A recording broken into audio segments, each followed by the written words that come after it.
خب این اولین کلیپ هم باشه که دارم میذارم، بدون مقدمه، بدون هیچ، همینجوری اومدم شروع کنم بگم. همه میان شروع میکنن میان آقا بنویسی، اینو کنی، این کارو کنی، میان ویدیو انگیزشی میذارن، چیز میذارن، اینا رو میذارن. آقا من نه ویدیو انگیزشی دارم نه چیزی دارم بیام به ملت بگم، نه هم از اینا. آقا من همینجوری اومدم دارم جلومو فیلم میگیرم، پشتشم دارم حرف میزنم. تو باشه ببینم، منم شروع کنم ببینم چی میشه.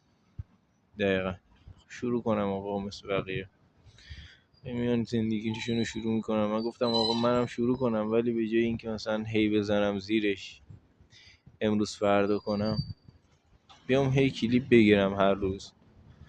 تو باشه واسم سخت‌تر تلاش کنم، امروز از دیروز بهتر، فردا از امروز بهتر، همش بهتر بیام کارامو بکنم. اینجوری کارامو بکنم ببینم چی میشه. دی بازم در صورت سیوش میکنم تو باش ببینم چی میشه.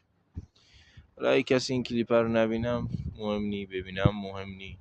منم میام اینجا حرفای خودمو، کارهای روزانمو، داستان زندگیمو قبلا و الان و همشو میام تکه به تکه دونه دونه رو میگم، تا جایی که یادمه، تا جایی که مغزم سیو داره اون رو میام میگم.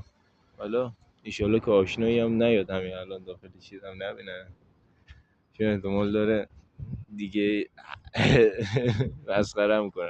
چون آشنا دیگه زیاده دیگه، ملت واسه مسخره کردن زیاده، واسه که بیان پشتت بگیرن کم.